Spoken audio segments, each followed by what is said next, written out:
সংসদের বিরতির সময় জোহরের নামাজের জন্য যখন আজান হয়ে গেছে, সংসদ সদস্যরা সবাই নামাজের বিরতি ছুটি দিয়ে দিয়েছে। প্রধানমন্ত্রী জনাব তারেক রহমান নিজেই তিনি সংসদের মধ্যে দাঁড়িয়ে বলছেন, যারা মুসলিম তারা সবাই উজু করে নামাজের মধ্যে দাঁড়িয়ে যাও, এটা প্রধানমন্ত্রী নামাজের জন্য আহ্বান। একটু মারহাবা কর। বাংলাদেশের বিরোধী দলের প্রধান ডক্টর শফিকুর রহমান কি সুন্দর বাংলাদেশের সংসদ সদস্যদের একটা পরিবেশ দেখা যায়। একদিকে এক কালার টুপি, সাদা টুপিওয়ালা অনেক ওলামায়ে কেরাম সংসদের মধ্যে দাঁড়িয়ে তারাও অন্যায়ের প্রতিবাদ করে। বিরোধী দলের কাজেই হচ্ছেন অন্যায়ের প্রতিবাদ করা। অন্যায়ের প্রতিবাদটাকে খারাপ মনে করা যাবে না। যদি কেউ অন্যায় করে, অন্যায়ের প্রতিবাদটা তুলে ধরায় কাজ হচ্ছেন ইমানের কাজ। জোরে বলুন ঠিক কিনা? জনাব তারেক রহমান সংসদের মধ্যে জোহরের আজান শুরু হয়ে গেছে, নামাজের দুইজন দাঁড়িয়ে গেছে সংসদের বারান্দায়, দুইজন নামাজের মধ্যে দাঁড়িয়ে গেছে। পুলিশের প্রটোকল নিয়ে একজন প্রধানমন্ত্রী যখন নামাজের জন্য যাচ্ছেন, দাঁড়িয়ে দেখে দুইজন বারান্দার মধ্যে নামাজ আদায় করতেছে। সঙ্গে সঙ্গে তিনি এইভাবে হাত জোর করে বলছেন, তারাও আমি প্রধানমন্ত্রী ব্রেক হয়ে গেলাম, তোমরা আমার প্রটোকল তোমরা ব্রেক হয়ে যাও। নামাজ শেষ না হওয়া পর্যন্ত আমি প্রধানমন্ত্রী এখন সামনে দিয়ে যাইতে পারবো না, কারণ আমি বাংলাদেশের প্রধানমন্ত্রী যতই বড় হই না কেন, নামাজ আমার থেকে কোটি কোটি কোটি গুণ বড়। জোরে বলুন ঠিক কিনা? জোরে বলুন ঠিক কিনা? আমার ভাইজান, আমার বন্ধুগণ, কেউ যদি নামাজ পড়ে, ওই নামাজ যদি 2 ঘন্টা আদায় করে, আপনি তার নামাজের সামনে দিয়ে যাইতে পারেন না। আপনি মুসলমান, আপনি অপেক্ষা করেন। আপনি অপেক্ষা করলে লাভ হবে বলে কি? বলে আপনি একজন নামাজি ব্যক্তিকে সামনে না যাওয়ার জন্য অপেক্ষা করেন। ওই ব্যক্তি নামাজ পড়লে যেই সওয়াব হবে, আপনি নামাজকে শ্রদ্ধা সম্মান করে দাঁড়িয়ে থাকার কারণে আপনি সেইভাবে দাঁড়িয়ে থাকলেন। নামাজ পড়লে যেই সওয়াব হবে, দাঁড়িয়ে থাকলেও নামাজ পড়ার সওয়াব আল্লাহ মোল্লামায় দিবে। কিন্তু আপনি নামাজের সামনে দাঁড়িয়ে যাওয়া, এটা চরম বেয়াদবি। কথা বলেন ঠিক কিনা? আমার ভাইজান, আমার বন্ধুগণ, বাংলাদেশের প্রধানমন্ত্রীর এই ভিডিওটা নেট জুড়ে ভাইরাল। মারহাবা বলেন।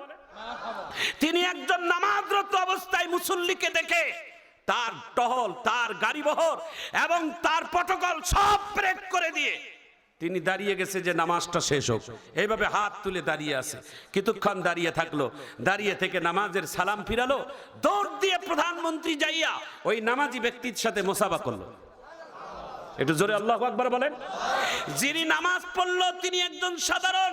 যখন নামাজ পড়ার পর প্রধানমন্ত্রী তার সাথে মোসাফা করার জন্য আসছেন, তিনি হাত বাড়িয়ে দিতে ভয় পাচ্ছেন যে প্রধানমন্ত্রী আমার সাথে মুসাফা করতে চায়, আমি করব না। তিনি জোর করে তাকে মুসাফা করে তার কাছ থেকে দোয়া নিলেন। আমার ভাইজান, আমার বন্ধুগণ, কথাটা এই জন্য বলছি, মান তাওয়াদা লিল্লাহ রাফাহুল্লাহ। যারা বিনয় হয় তাদের সম্মান আল্লাহ কমায় না, বিনয়কারীদের সম্মান আল্লাহ বাড়ায় দেয়। জোরে বলুন ঠিক কিনা? অহংকার করবেন না, তাকাব্বুরি করবেন না। অহংকারের কারণে বড় বড় রাজা বাদশাদেরকে আল্লাহ তাআলা দেশ ছাড়া করেছে, রাষ্ট্র ছাড়া করেছে, ঘর ছাড়া করেছে, বাড়ি ছাড়া করেছে। জোরে বলুন ঠিক কিনা? শিক্ষা নিবেন, অতীত থেকে শিক্ষা নিবেন। অহংকার করবেন না, তাকাব্বুরি করবেন না, ক্ষমতার বড়াই দেখাবেন না। ক্ষমতা চিরস্থায়ী কারো হয় না। কথা বলেন ঠিক কিনা? এই পৃথিবীতে চিরস্থায়ী ক্ষমতা দুনিয়ার কোনো মানুষের হতে পারে না। ক্ষমতা একজনের চিরস্থায়ী। তিনি কে? একটু জোরে হাত তুলে তিনি বলেন কে? আল্লাহ। আল্লাহর কাছেই ক্ষমতার স্থায়ী, আর কারো কাছে ক্ষমতা স্থায়ী হয় না। একটু জোরে বলুন ঠিক কিনা? আমার ভাইজান, আমার বন্ধুগণ, দিলটা নরম করে দেন। কথাটা বলে চোখের পানি আসতে পারে।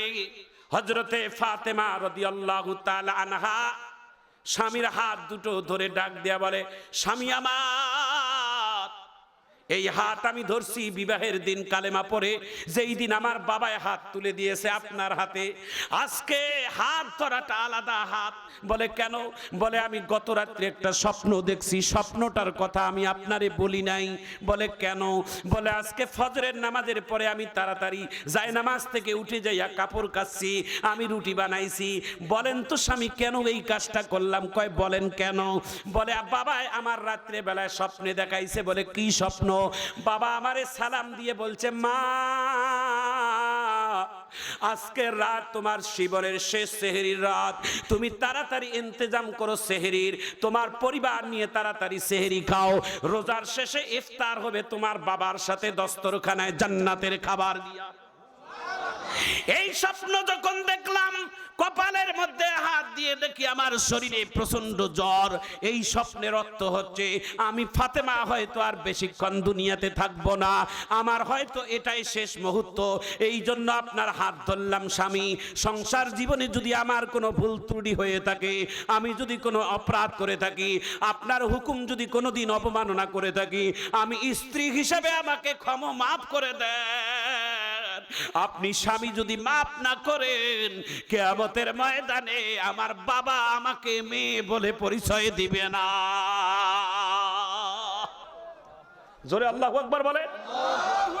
আপনি আমারে ক্ষমা করে দেন। হযরত আলী তখন কান্দে, চোখের পানি ছেড়ে দিয়ে কান্দে।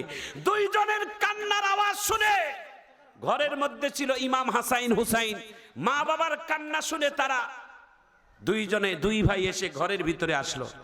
এসে দেখে মা বাবা কান্দে, বাবাও কান্দে। মা কান্দে বাবার দিকে তাকাইয়া, আর বাবা কান্দে মায়ের দিকে তাকিয়া।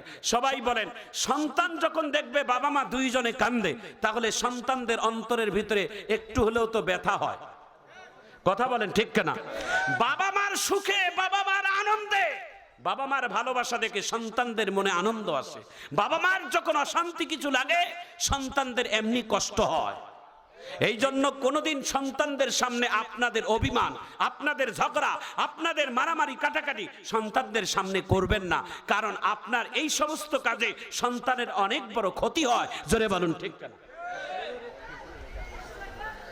আমার মায়েরা, আমার ভাইয়েরা, জানি না এই কথাগুলো জীবনে হয়তো আপনার মূল্যবান, এই কথাগুলো হয়তো কাজে লাগতে পারে।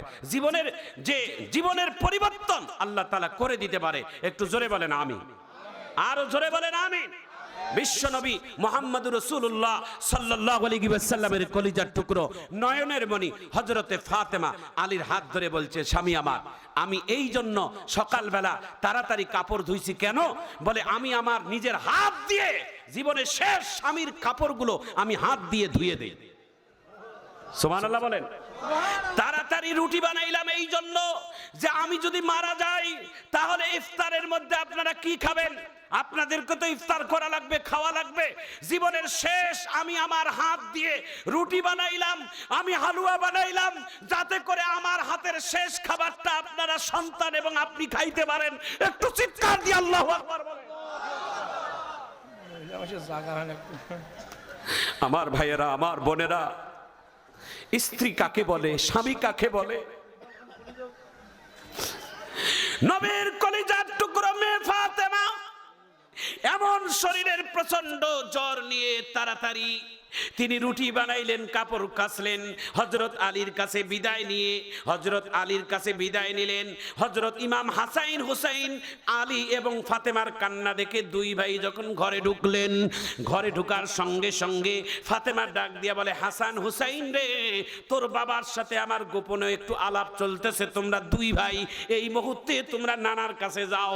নানার কাছে বলতে নানা তো জীবিত নাই। যখন ইমাম হাসাইন হুসাইনের মন খারাপ হয়, ফাতেমা তখন নানার কাছে যাইতে বলে, মানে নানার রওজার কাছে যায় দাঁড়াইতে বলে।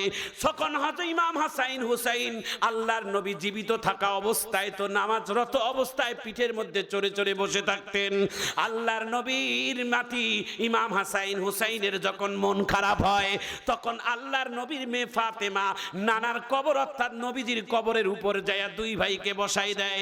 আল্লাহর নবীর দুই নাতি যখন কবরের মধ্যে বসে থাকে, দুই নাতির সাথে আল্লাহর নবীর সাথে কথা হয়।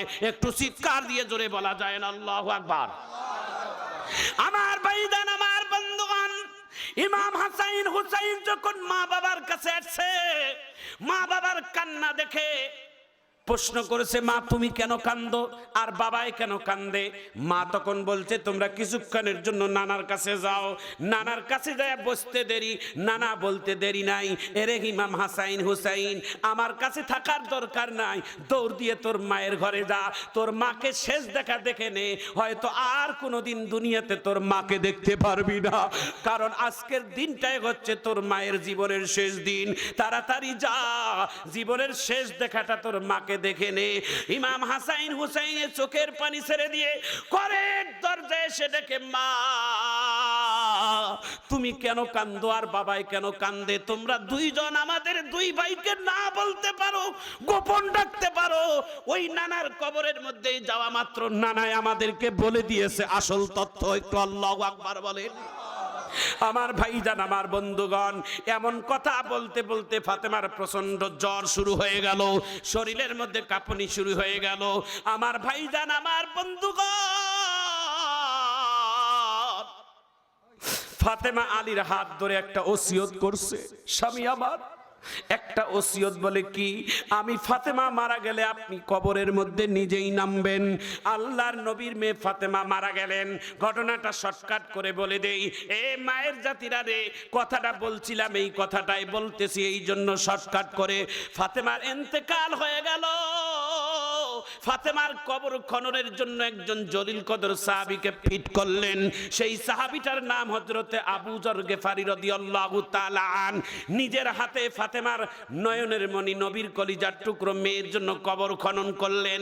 এত সুন্দর কারিগর ছিলেন হযরতে আবু যর গিফারী কবর খনন করা। মক্কা মদিনার মধ্যে আবু যরের মধ্যে সুন্দর করে কাটিং করে কবর খোঁড়ার মতো আর কেউ দ্বিতীয় ছিল না। নবীর মেয়ের জন্য নিজের হাত দিয়ে সুন্দর করে সময় করে কবর বানাইলেন। কবর বানাছে, ওই কবরের মধ্যে হযরত আবু যর গিফারী নিজেই শুয়ে যাইয়া সঙ্গে সঙ্গে কবরের মাটিকে প্রশ্ন শুরু করলেন, এরে কবর, এই কবরের মধ্যে একটু পরে যেই মহিলাটা আসবে, এই মহিলাটার একটু ছোট্টখাটো একটু পরিচয় দেই, একটু ন্যাশনাল আইডেন্টি পরিচয় দেই। এই মহিলাটার নাম হচ্ছেন ফাতেমা, আর একটা নাম হচ্ছেন খাতুনে জান্নাত, আর একটা নাম হচ্ছেন সাইয়্যিদাতুন নিসাই আহলিল জান্নাহ।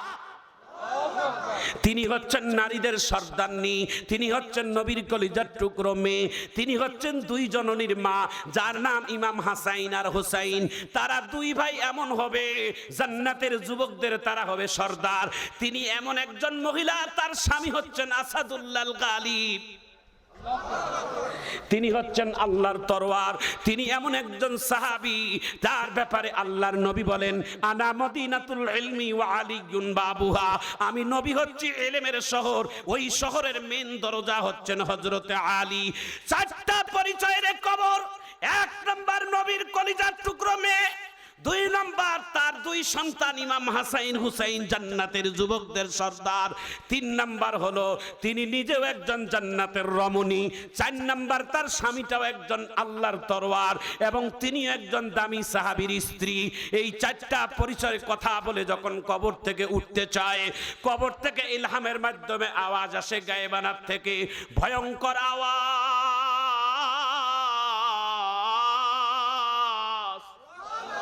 কবরের ভিতর থেকে আবু যর গিফারী কেমন ভাবে আওয়াজ দিল, এরে আবু যর, এতক্ষণ তুমি প্রশ্ন করেছো, আমি নীরবে ছিলাম, এখন তুমি উঠিও না, আমি উত্তর দেই, তুমি নীরবে শোনো।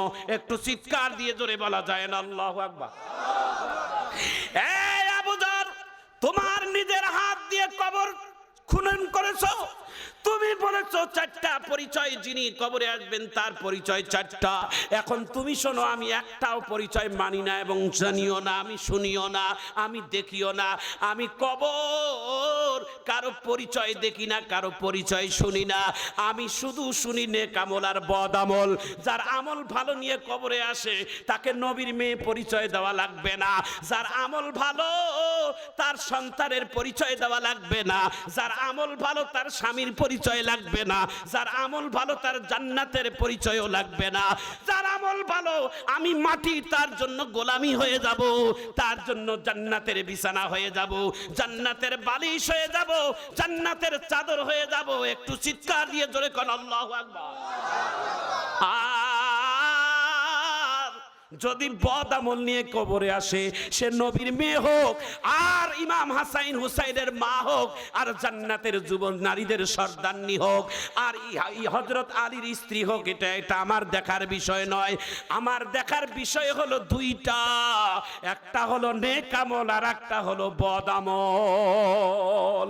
ফারিকুন ফিল জান্নাতি ওয়া ফারিকুন ফিস সাঈর। একটু আল্লাহু আকবার বলেন, একটু জোরে আল্লাহু আকবার বলেন। ভাইয়েরা, বোনেরা, আজকের মাহফিল কানায় কানায় ভরে গেছে মা বোনেরা।